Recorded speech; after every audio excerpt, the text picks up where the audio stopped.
Hi, I'm Cameron. And I'm Hayden. And this is Until the End of Crime.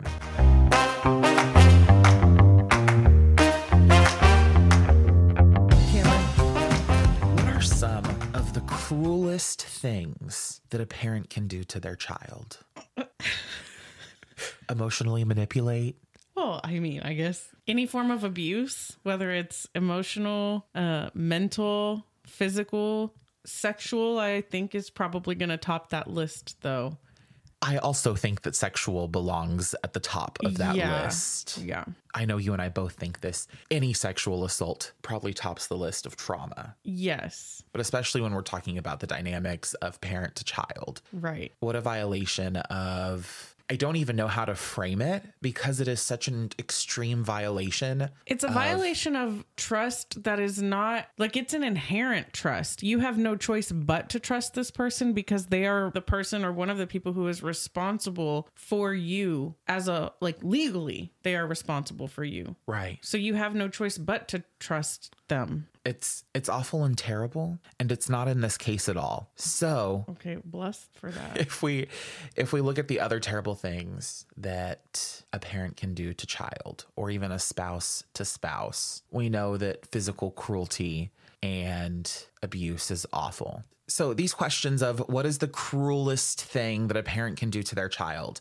and what is the cruelest thing a spouse can do to a spouse are questions that still linger in the mind of retired detective Jeff Watts. Detective Watts is still haunted by the day that he stepped into the Harper family home in Bakersfield, California. That fateful day, the scene he found would be etched into his memory forever. The sight of an entire family annihilated. And not just any family, but one that had been tightly woven into the fabric of the community of Bakersfield. The murders of the Harper family were not only a devastating loss for those who knew them, but a traumatic shock to the whole city. A community that had once known the Harpers as dedicated to their church and their children was now left grappling with the horror of their brutal demise. The Harper family attended the Church of Christ at 3500 Bernard Street in Bakersfield, California, and they did so every Sunday, and not just once for the 10:30 a.m. service, but twice for the evening service at 6 p.m. So to contextualize, the Harper family and their dynamic was centered around church and faithfulness and being a part of that larger church community through their Church of Christ. On Sunday, July 6th, 2003, the entirety of the Harper family arrived at the church for what was supposed to be a joyous occasion. The presentation of 6-week-year-old... You should leave that part in. The presentation of 6-week-old Marshall Harper, son of Joni Harper, and her semi-estranged husband, Vincent Brothers, to the congregation. It was the newborn's first experience in the church, and a proud moment for their family. Again, the Harpers were a picture of devotion, with their lives centered around their faith. And this day was one of celebration. But something was off that day. While the Harpers had attended the morning service and shown Marshall and presented him, no one saw the Harper family at the usual 6 p.m. service that evening. Congregants noticed, but it was a busy day. Most assumed that the Harpers had stayed home, probably worn out from the excitement of the presentation that morning. What? I feel like that would be not the reason to not go. Like, you did the presentation in the morning, you always go also in the evening. It just doesn't sound like something that would drain this family to the point where they put aside their routine. Right. Not when they're clearly energized by church. Not when it's something that is so special to them. But to be fair, a lot can happen from 10:30 a.m. to 6 p.m.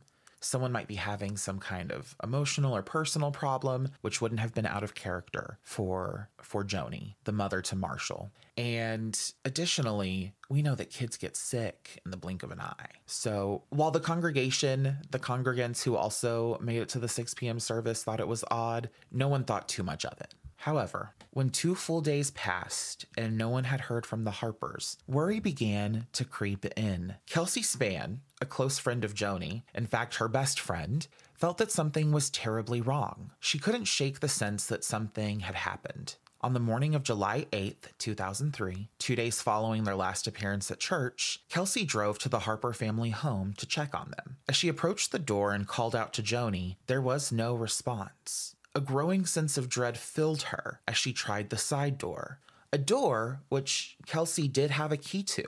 However, this door was blocked. Desperately, Kelsey moved to the sliding glass door at the back of the house, and to her shock, it was unlocked, which was really out of character for Joni and her mother Ernestine. They kept their home on lockdown. It was not easy to enter. What Kelsey found inside would scar her forever. Her best friend Joni Harper lay dead along with Joni's entire family. Her body, along with the bodies of her children and her mother Ernestine Harper, were scattered throughout the house, each killed in cold blood. Kelsey's panicked call to 911 echoed with grief and disbelief. And in the documentary series Forensics Files 2, they actually play the clip of Kelsey's call to 911. And it is gut-wrenching. You can hear the fear and the confusion of someone who has just found their best friend and her entire family murdered. And she says, "My sister, my best friend, she's dead. They're all dead. Please help me." The 911 operator does try to calm her. And it's so weird because she doesn't necessarily sound uncalm, but you can tell that there's something really, really wrong. When police arrived at the home, what they found was a massacre that could only be described as deeply personal. The Harper family's lifeless bodies, Ernestine, Joni, and Joni's 3 children, Marquez, who was 4, Lindsay, who was 23 months old, and 6-week-old Marshall, lay in gruesome stillness. Each had been killed on July 6th, and their bodies had been decomposing for 2 days. Detective Watts, one of the lead investigators, would later describe the scene as one of the most disturbing he had encountered throughout the entirety of his career. The scale of the violence was almost unfathomable. The family, spanning 3 generations, had been wiped out in what appeared to be an act of pure hatred. When I was watching this docuseries episode or Forensics Files episode, sometimes it's hard to tell what is actual footage from a crime scene and what might be footage that they create, but the home was left in total disarray. There were blood splatters. It was really uncomfortable to look at. What made the crime even more haunting was the detailed brutality that suggested a personal vendetta. The Harper home was littered with evidence of a horrifying attack. A .22 caliber pistol had been used to shoot each member of the family, and casings were found throughout the house. A kitchen knife missing from the home had also been used, indicating that the killer had sought to inflict maximum pain. Joni Harper, in particular, seemed to have been the primary target. She was found shot 5 times, and as the detectives moved her body and turned her to where she was lying on her back, they discovered 5 additional stab wounds in her front side. A clear sign that whoever had done this was driven by more than just the desire to kill. There was likely hatred or a deep and personal grudge. Okay, whoever is the estranged husband. Semi-estranged. Whatever the fuck that means. That's who did this. Semi-estranged? What does that mean? So Joni lived with her mother, Ernestine, and Joni's 3 children also lived with them. Vincent did not live there. And to your credit, their relationship was very complicated because not only had they been married once and divorced, but they were married twice. And this was following their second marriage. This was the conclusion of their second marriage. Well, not to be morose, but you're right. Yeah. Till death do we part. When were they married the first time? What is going on? They've got 3 kids under the age of 5. Were they married the first time before the first kid was born? Or were all kids born during the second marriage? Because church is a big thing for them. Does their first marriage just count as they're married and the divorce never actually counted? So some of the details are unclear, right? It doesn't make perfect sense. And I will get to more of this later, but her husband, Vincent, did have a history with women that was unsavory and unfavorable. The rumor had it that he was abusive, physically and emotionally, and a family annihilator. Maybe. And the first time he and Jody were divorced, I believe it followed an incident where he was actually convicted of spousal abuse and served 6 days in jail and was then put on probation. But none of the sources specifically say that he was convicted for spousal abuse against Joni. But that's what, I can't imagine it was anyone else. But he did have 2 other wives before Joni. How old are these people? How old is Joni? So Joni is 39. She started having kids at 35? That's what it sounds like, yeah. Oh, but no, thank you. It does make sense if you're someone who is hyper religious. Not that you would have waited until 35 to be married. But if you're waiting for the right person, you've been waiting and waiting and waiting. There are also, and I'm not even going to go into this beyond right here, right now. In the 90s? Yes. I can't remember, people still do it. There's still purity pledges. There are those, and sorry listeners, I don't think you are any of them, but those weird dads that like make their daughters commit to them until they find a husband. Yeah, but I think that, no, I don't agree. I do think that happens. I think that there are people who are so devout in their faith and they believe so wholly in saving themselves for marriage. Right, but usually they then meet somebody at a young age at church or at a religious function, and then they marry them and they start having kids because that's them doing what the Lord told them to do. The who? The Lord. Oh my God.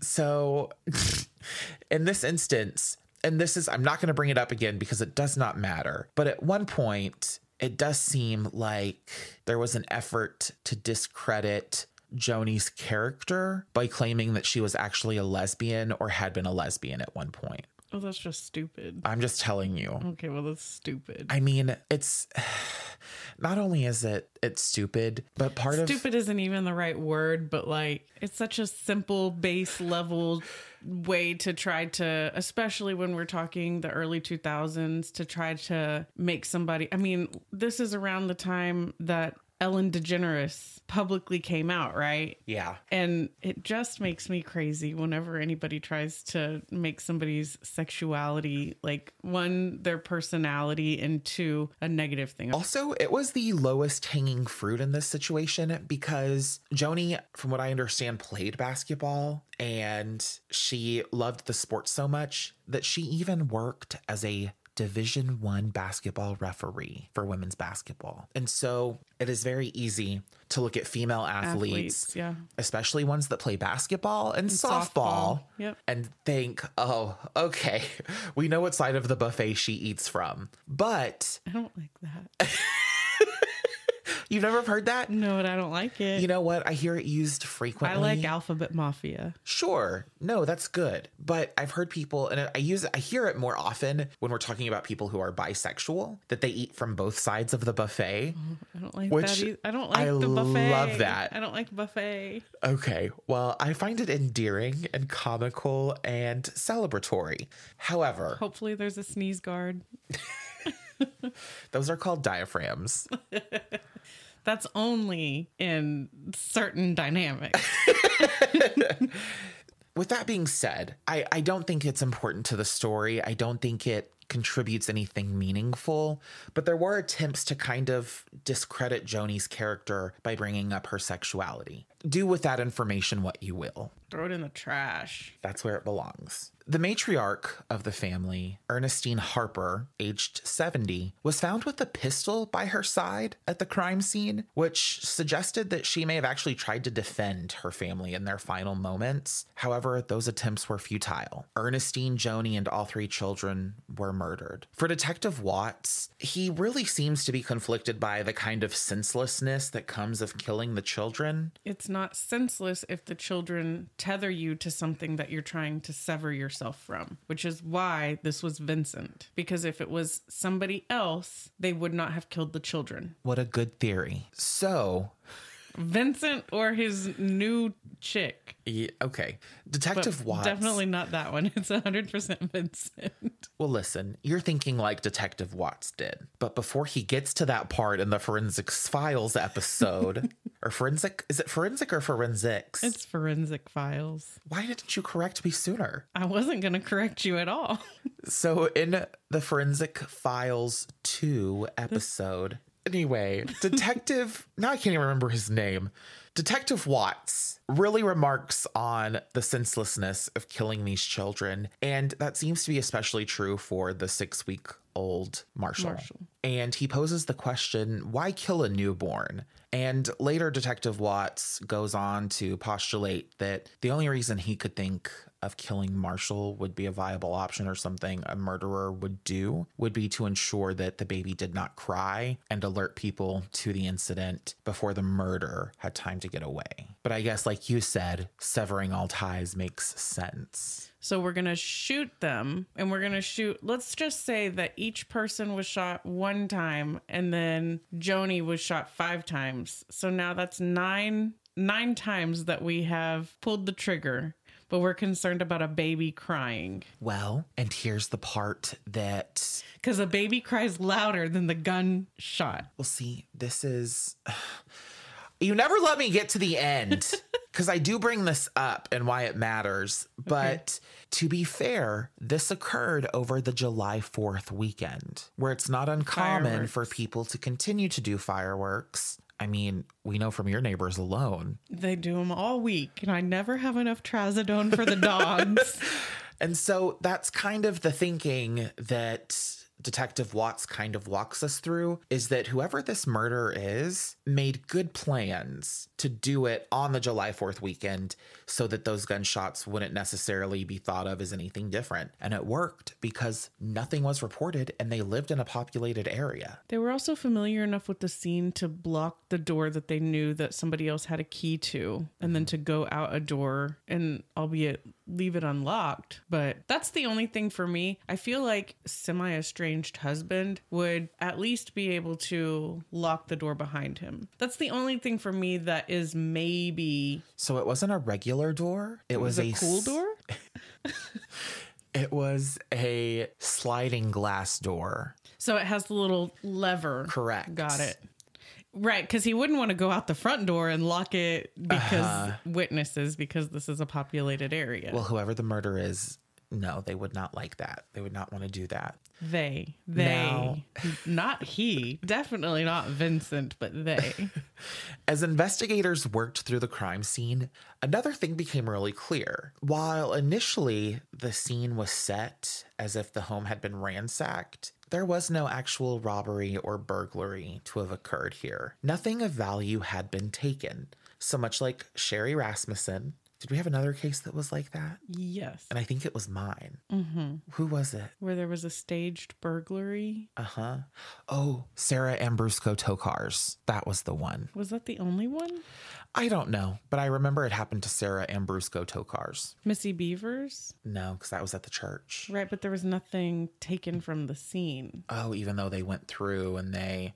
Okay, well, yeah, I guess kind of, but I'm talking about in a home. Yeah, but we did talk about it in that one. So they could tell it hadn't actually been a robbery. Nothing of value had been taken, and there were no signs of forced entry. So whoever came into the home either knew the home already, or they were someone that the family trusted. I've said my piece. You have. The Bakersfield community, and again, it's so weird. Ernestine and Joni really did everything they could to secure their home. They had additional locks. They had thumb locks. They had window locks. They had... to secure their sliding glass door, they put a large wooden dowel in the tracking so that the door couldn't be fully opened. They took measures to keep their home secure. And so for me at this point, I was thinking much like you. Obviously, this had to be Vincent Brothers. Well, Joni's estranged husband. Right. Why did they go to such lengths? Because I am here to say, please lock your doors. Please secure your property. Lock your fucking doors. Right. Just do it. I don't care if you live in the country. Right.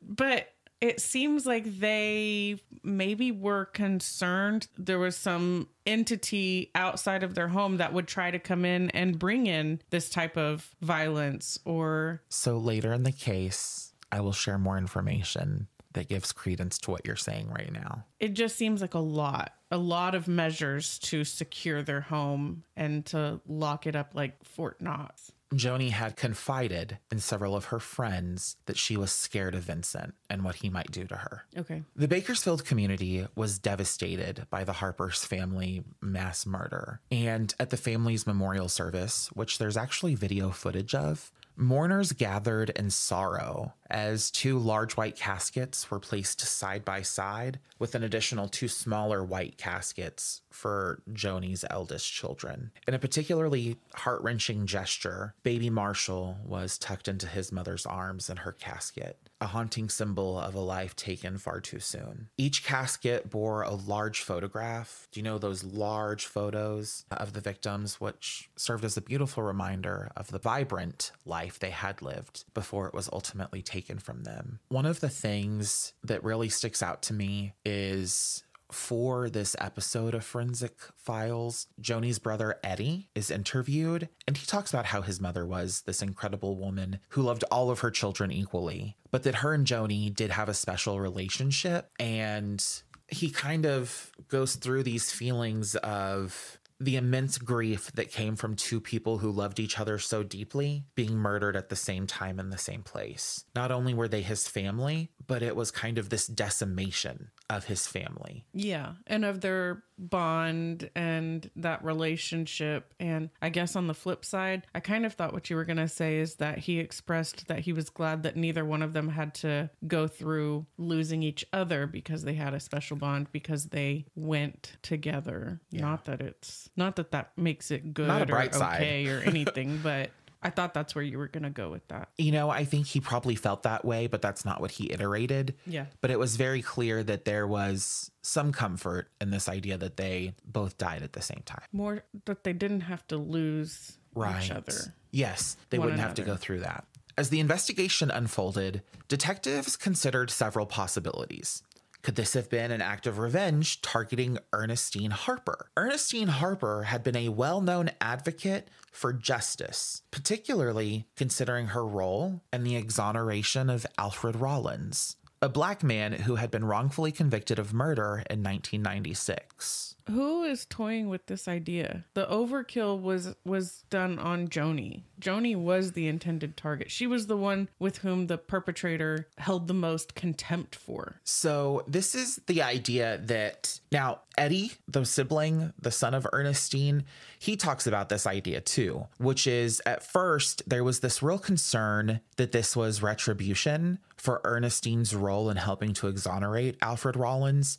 He had been accused of sexually assaulting and murdering a young Hispanic woman. And from his intimations, she came from an unsavory group, a group that would take retribution and justice into their own hands, especially after Alfred Rollins was exonerated. And so that was a real concern. That was a real thought that maybe this crime had been one of punishment for Ernestine, which what better way to torture a mother than to kill her children and grandchildren in front of her? To be fair, though, again, that was just one consideration at the time. Was Joni the only one who was stabbed? Yes.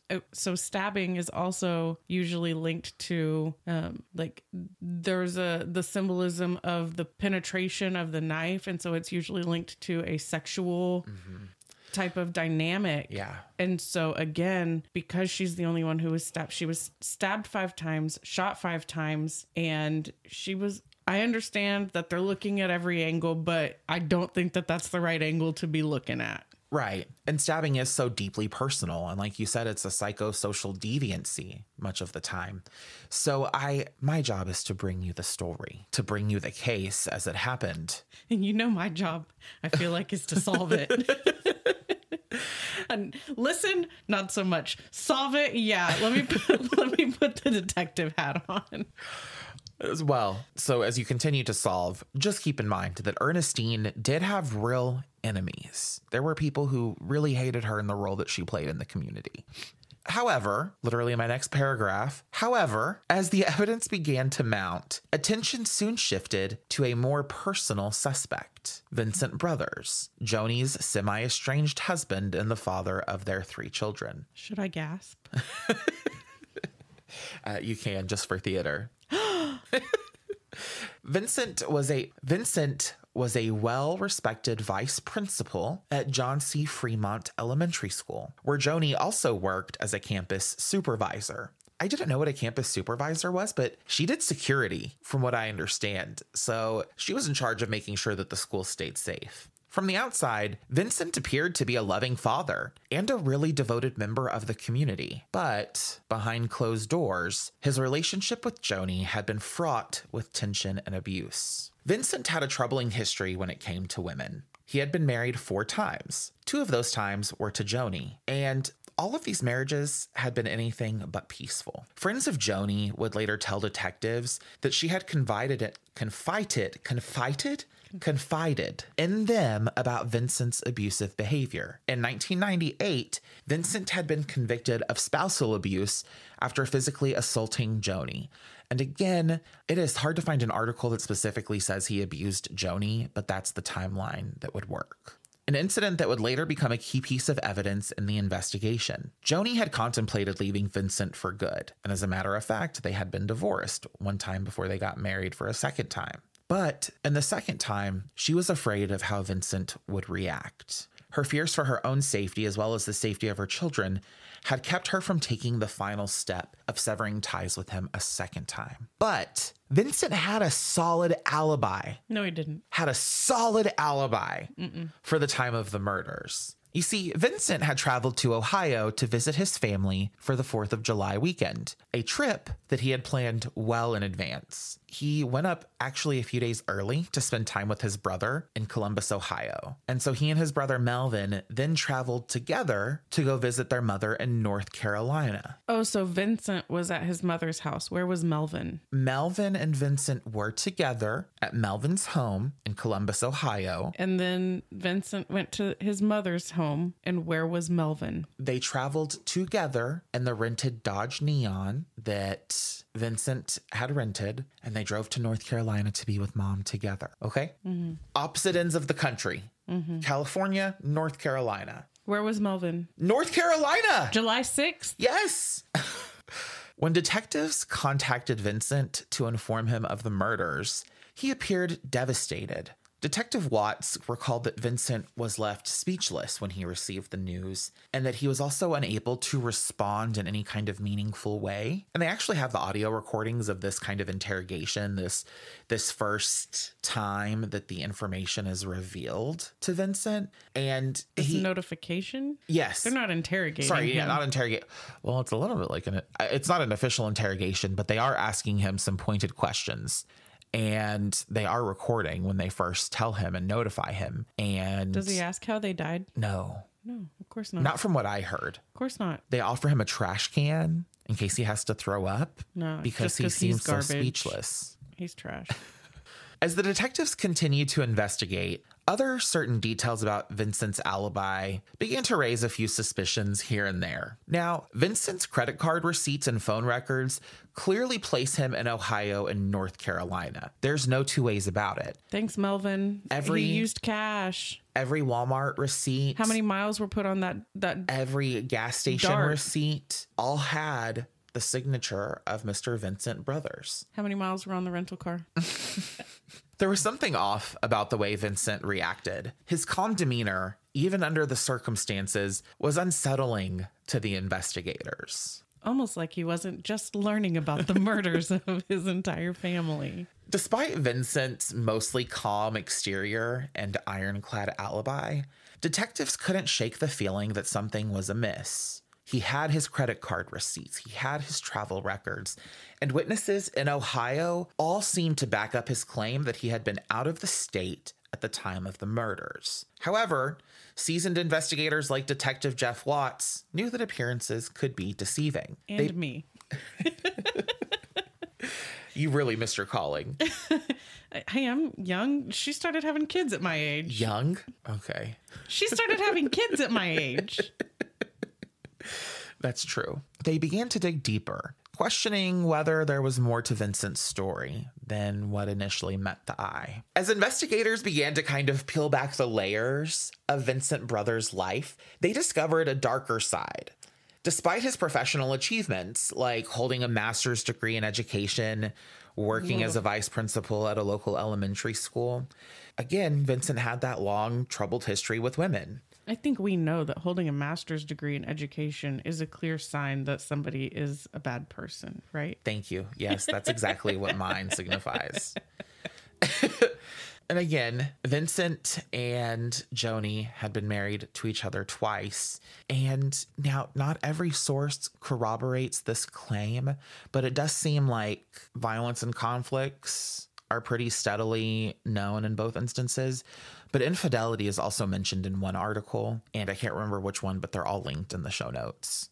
The 1998 spousal abuse conviction was really just one example of those dynamics that existed between Vincent and Joni. And again, family and friends to Joni would later have an opportunity to speak on the volatile temper of Vincent. Joni had moved back in with her mother, Ernestine, in part to protect herself and her children from Vincent's escalating anger. Their separation, again not yet official, had put a strain on Vincent, both emotionally and financially. Investigators noticed and discovered that Vincent was in serious financial trouble. His credit cards were maxed out, and he was struggling to make ends meet. A divorce would have worsened his financial situation, as he would likely be on the hook for alimony, and there would be a guaranteed given that he would have child support on 3 different children. So was he in serious financial trouble because he couldn't afford the house payment or the rent or whatever the case may be? It seemed like the amount of income he had coming in couldn't match his expenditures. So that's relatable. He was behind in that way. And they talk a lot about this kind of fear of what would happen if Joni did leave him. And he was then forced to also make child support payments and alimony payments. Well, I think, and I'm just spitballing here, but you have to make adjustments in your life so that you are living within your means. As detectives worked to build the case, they began to wonder, could Vincent Brothers have seen the murders as a way to escape financial burdens and reassert control over his life? For a man like Vincent, who had a history of trying to control the women in his life, the idea of losing his family and the financial obligations that would come with that loss might have been enough to push him towards something as horrific as familicide. Still, there was that question of Vincent's alibi. His travel records indicated he had been far from Bakersfield at the time of the murders, but something still was not adding up. A breakthrough came when detectives reviewed the security footage from a Walmart in Ohio, where Vincent had supposedly made several credit card purchases during the time of the murders. When they examined the footage, they made a startling discovery. The person using Vincent's credit card wasn't Vincent. It was his brother, Melvin. The revelation sent shockwaves through the investigation. It became clear that Vincent had orchestrated an elaborate scheme to create a false alibi. He was just at his mom's house and sent his brother up to the store with his card. It is revealed that Vincent gave his brother the most explicit directions about what to buy, how to buy them, when and where to buy them. It was very specific. Confronted with this evidence, Vincent denied any wrongdoing. But as the pressure mounted, he was forced to admit that he had asked his brother to make these purchases for him. However, this admission wasn't enough to place Vincent at the scene of the crime. Investigators still needed proof that he had traveled from Ohio to Bakersfield, committed the murders, and then returned back to Ohio without being detected. That proof came in the form of Vincent's rental car, like you said. During his trip to Ohio, Vincent had rented a Dodge Neon, a small, unassuming vehicle that investigators initially believed had been used only for local travel. But as they examined the vehicle more closely, they discovered something that would become a critical piece of evidence. The car's odometer showed more than 5,400 unaccounted for miles. Miles that couldn't be explained by Vincent's short trips around Ohio and North Carolina. Look, it's a testament to how bad I am at geography that number sounds low to me. What's crazy is he does get presented with this information. Where did these 5,400 plus miles come from? And he's like, okay, fine. I did leave Ohio. I did leave North Carolina. I went with my brother to a baseball game in Chicago. And it was like, fucker, that's not nearly enough. That doesn't not even enough miles. No. How many times? That wouldn't even be half. Yeah. How many times did you go to Chicago? The discovery raised an important question. Was it even possible for Vincent to drive from Ohio to California and back, and also have murdered his family. It seemed improbable, but not impossible. To answer this question, the detectives of Bakersfield's police department knew they needed additional help, and they turned to the FBI for assistance. They needed to determine whether Vincent could have feasibly made the trip from Ohio to California, again, committed those murders, and then returned to Ohio, all within a 48-hour window. The distance from Columbus, Ohio to Bakersfield, California was more than 2,400 miles, meaning a round trip would cover over 4,800 miles. With the additional driving required for the trip, Vincent would have needed to cover more than 5,000 miles in less than 2 days. A grueling nonstop drive that would have required him to forego sleep and make minimal stops. At first, this theory seemed impossible, right? Or at least highly improbable. The police department had a really hard time wrapping their head around how someone could do this. But as investigators continued to examine the timeline, they started to figure out, okay, well, if we can at least establish that he was there and then back, we can still use it. So as the police department understands that, again, while this mileage is great, it does help their case, but they need to bolster it with some other kind of forensic evidence, they turn to an unlikely channel. Enter in forensic entomology. Okay, we got bugs. Forensic entomology involves the study of insect evidence to help solve crimes. In this case, detectives hoped that insect fragments found in the rental car could provide clues about where the vehicle had been driven. What I love about this approach, this idea, is that the Bakersfield, California Police Department lab runner, the person who's responsible for all of that, talked about how they were all kind of in a room trying to brainstorm, how can we prove that he made this trip? And he seems genuinely upset with himself that he did not come up with the idea for the forensic entomology. He's like, I wish I could take credit for the idea, but it was another person in the room who was like, well, what about bugs? Yeah. And I was like, that is genius. Or soil or right. Yeah. And it's a reminder of how vastly different the biomes are throughout the United States. Right. Like what all is available to you in this huge land and how it could be used as a forensic tool. That's when Dr. Lynn Kimsey comes into play. Kim Lindsay is an entomologist. You said Lim Kinsey, and I was like, that sounds probably like... Lynn Kinsey? Yeah. Excuse me. Dr. Lynn Kimsey. But then you said Kim Lindsay. But it's Lynn Kimsey. But then you said Kim Lindsay. Did I really? Yes. Oh, well, it's Lynn Kimsey. Lynn Kimsey. That one sounds like the wrong one. Lynn Kimsey? Yeah. Versus Kim Lindsay? When did I say Kim Lindsay? You said that. But I said Lim instead of Lynn. Look, I don't actually know. I was trying to process the name, and then you said Kim Lindsay, and I was like, there was a mistake somewhere. There can't be a Lim Kinsey and a Kim Lindsay on this case. No, it's just literally my brain. Oh my God. We'll be right back as we test Hayden for dyslexia. Fucking Alzheimer's. Not Alzheimer's. What is it called when you start to lose the ability to speak correctly? Aphasia? Aphasia. Yes. Anyways. Enter Dr. Lynn Kimsey, an entomologist, PhD from the Bohart Museum of Entomology at UC Davis. Dr. Kimsey and her team were brought in to examine the radiator and air filter assembly of the rental car, searching for insect fragments that could reveal where the car had traveled. Using high-powered dissection microscopes, Dr. Kimsey's team meticulously examined the insect debris collected from the vehicle. Okay, when you said insect, I was thinking inside the vehicle. And so I immediately was like, well, that's circumstantial because he came from California, so it could have been stuff on his clothes. This makes more sense. Yeah, you hit bugs all the time when you're driving. Yeah, it's like bug particles. Yeah. And oh, man, in the grill, you just know. You can tell everywhere that car's been. So I didn't include all of this in the actual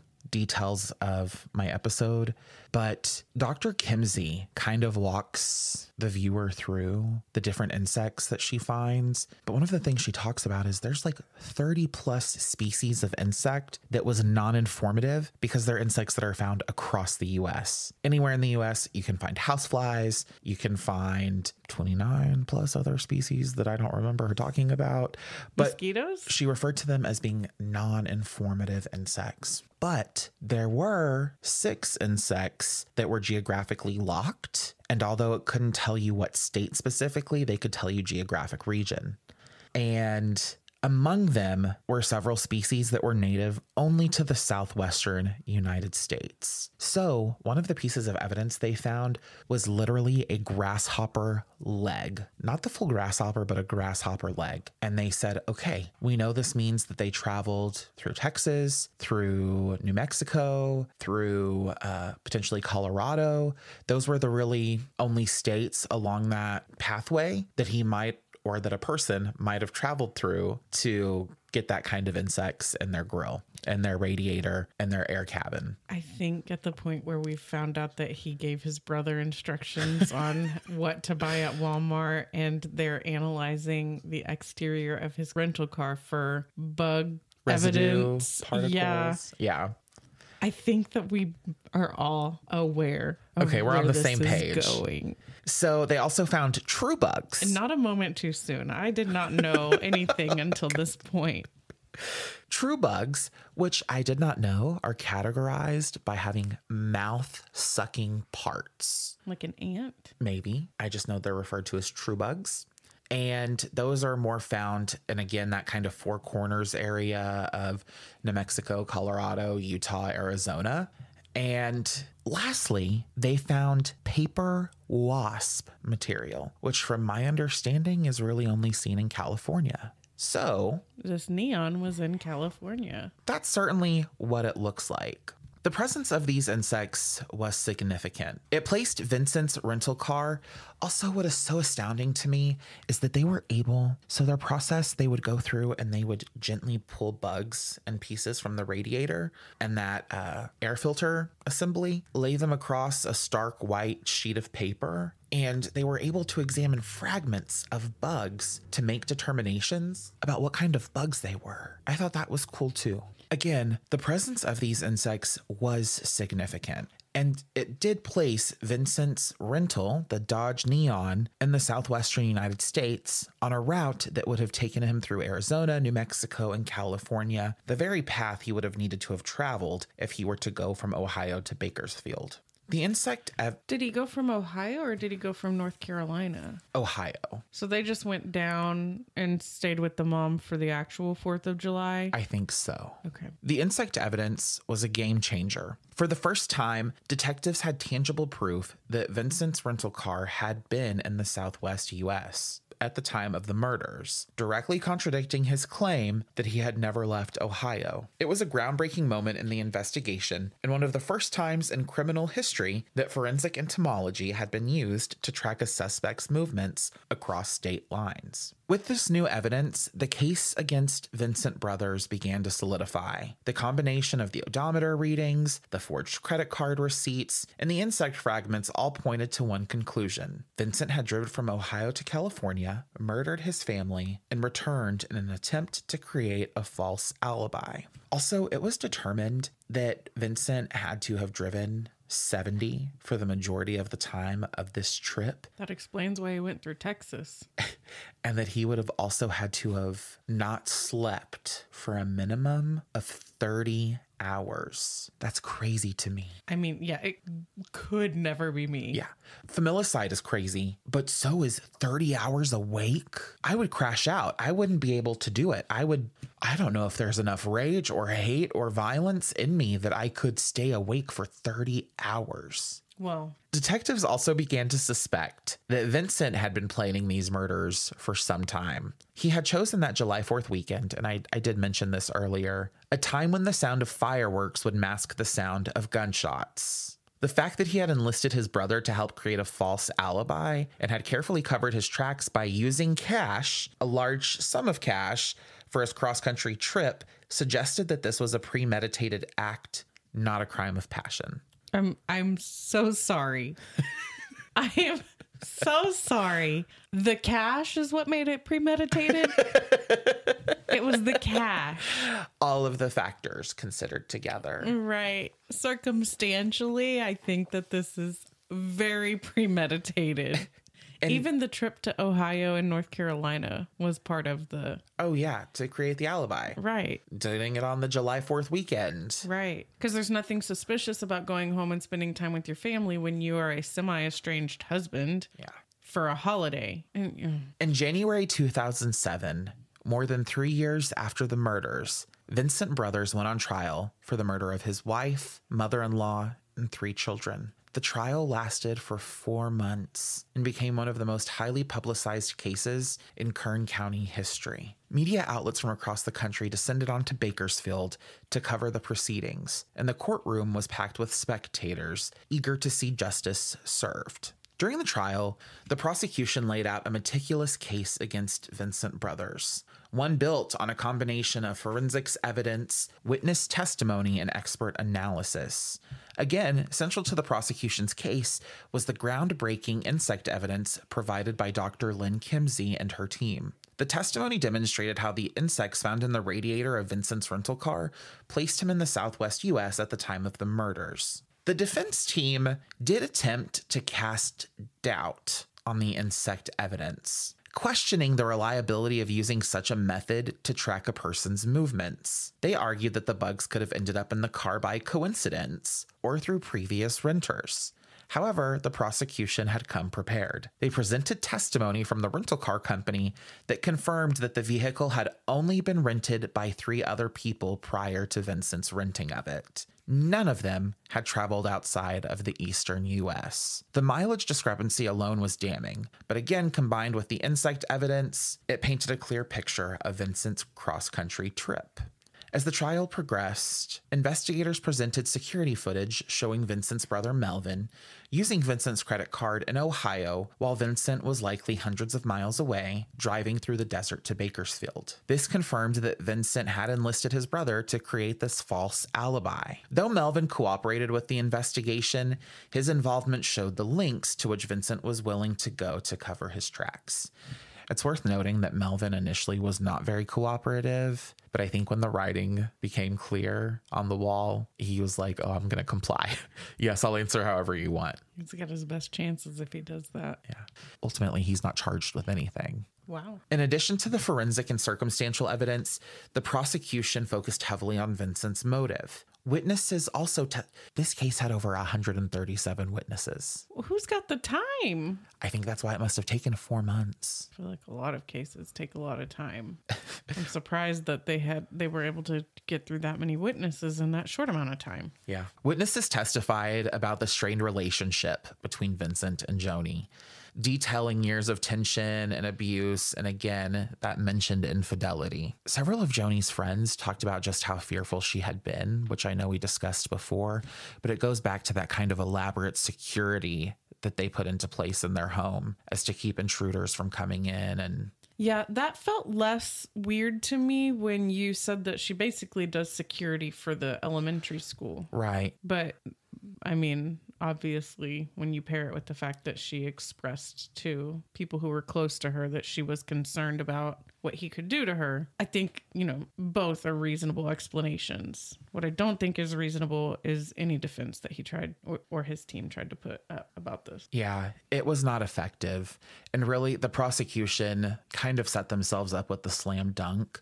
There was a lot of emotional testimony, like Kelsey Spann took the stand, Joni's best friend who had found them.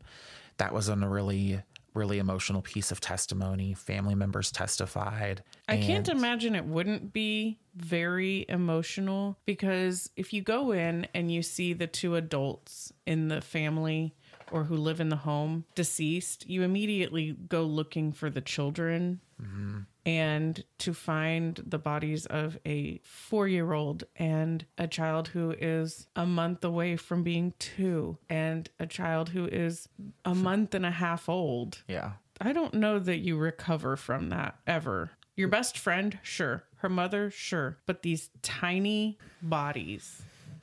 It isn't substantiated in every source, but Kelsey found Joni dead with her 3 children in bed with her, which I feel is probably even a more gruesome scene to see them all murdered in one spot. Again, the prosecution also used Vincent's financial troubles against him and talked about how divorce would have been ruinous for him. Despite all of this evidence against him, Vincent Brothers maintained his innocence throughout the trial. He and the defense portrayed him as a loving father and husband who had been devastated by the loss of his family. The calm kind of composure that Vincent showed during the trial, some have said that they found it to be unsettling, especially given the nature of the crime. And while he had expressed shock and grief over the murders, there was a real lack of any kind of visible emotion throughout the time. After these 4 months of testimony and deliberation, the jury retired to consider the verdict. For several days, they weighed the evidence, the insect fragments, odometer readings, and the testimony of friends, family members, and experts. And finally, on May 15th, 2007, the jury returned with their decision. Vincent Brothers was found guilty on 5 counts of first-degree murder, with the special circumstance of multiple murders. The courtroom was silent as the verdict was read. Vincent, who had remained composed throughout the trial, showed little emotion as the jury pronounced him guilty. But the family members of the victims, the verdict brought a sense of relief. Detective Jeff Watts and the rest of the investigative team who had spent years building the case against Vincent were satisfied that justice had been served. Following directly after the verdict, the trial moved into the sentencing phase, where the prosecution argued that the heinous nature of the crime warranted the death penalty. They emphasized the premeditated nature of the murders, the innocence of the victims, particularly the children, and the brutality with which the crime had been carried out. The prosecution painted a picture of Vincent Brothers as a cold, calculating individual who had meticulously planned the murders well in advance to escape financial and personal obligations. Family members of the victims also testified during the sentencing hearing and spoke on the deep pain and grief that they had experienced in the years since the murders. For them, the thought that Vincent might one day be released from prison was unbearable. They wanted to ensure that he would never hurt anyone else again. Vincent's defense team, these guys do not rest, and they argued for leniency. They pointed out that he had a clean criminal record aside from the 1998 spousal abuse conviction.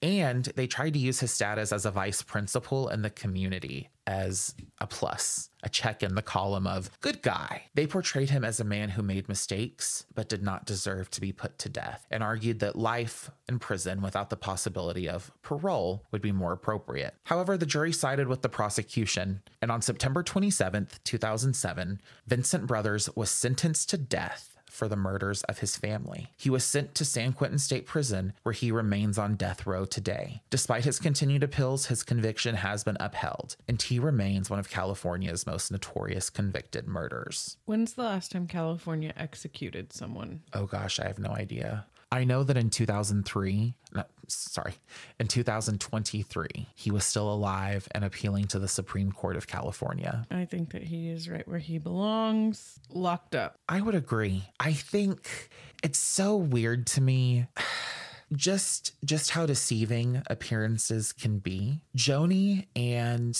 Vincent were literally featured on televised news for the work they were doing to keep the campus that they both worked at the same campus to keep their campus safe, and like a certain program they had created to keep elementary children safe. And so they both had fostered this image of kindness and dedication to children, and what lurks beneath is someone who was willing to kill his wife, her mother, and all 3 of their children together. I did initially include it. There are details and mentions that he had another daughter that was a stepdaughter to Joni, and that she has totally disowned him and changed her last name in an effort to distance herself from her father, Vincent Brothers. Ultimately, in the end of this case, we have the tragic loss of Ernestine Harper, Joni Harper, Marquez, Lindsay, and baby Marshall. There is no sentencing that could make that right, but I'm content with knowing that he's on death row. I'm definitely content knowing that he is locked up. Mm-hmm.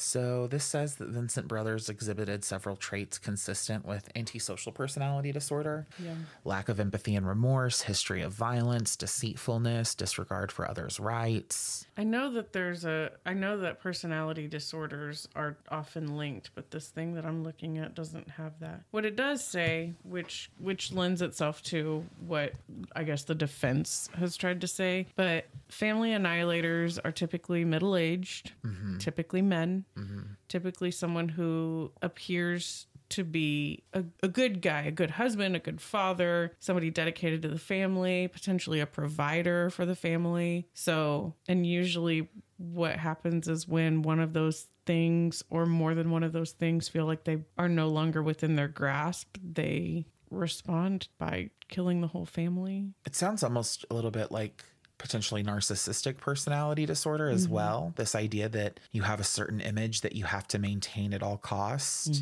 and that no one is more important than that image that you need to foster. Right. What about BPD? I don't know. BPD is an antisocial personality disorder. Right. That was the one for some reason that kept like coming to me when I was trying to think of the type of profile.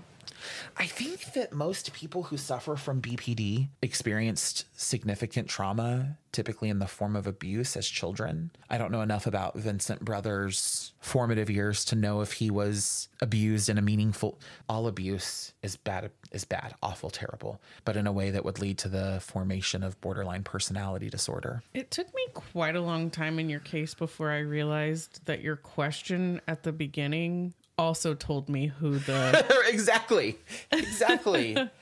It took me a long time. Yeah. A surprisingly long time. Considering I knew it was him from the jump, it took me a long time to piece those two together. But I had not heard of this case, and I have looked up cases about family annihilators. And then obviously the forensic entomology aspect of the investigation was also very... What is the word? While you're thinking, I do want to share that there is disagreement over whether or not Vincent Brothers can be considered a family annihilator because he did not complete an act of suicide following the murder of his family. Not all family annihilators do. So that is what I chose to abide by. But there was some discussion of it online. Is it a true family annihilator if they do not complete their annihilation with an act of suicide? Yes. Yes, girl, put that degree to work. Let us know. Educate the children. What do you need to be a family annihilator? To kill your family in quick succession. Okay, well, fierce. He sure did that. Yeah. I mean, I think it's in the name. You annihilate your family. I annihilate my family with sick burns. Sorry, not a joke. Family annihilation is not a joke. Not a joke, just a fact. Maybe family evisceration is better. Yeah. That was not a great case. You told that case very well. Oh, thank you so much. I appreciate that. I thought it was the forensic entomology really spoke to a part of me that went back to my childhood. I really was interested in insects and plants and reptiles. And I had these little guidebooks for how to recognize, like, I think it was like bugs and reptiles and plants across the United States, but they were kind of like these pocket guides. And I would always try to identify whatever it is that I saw, but I was also terrified of bugs and reptiles. So I would never get close enough to really make a determination. There you go.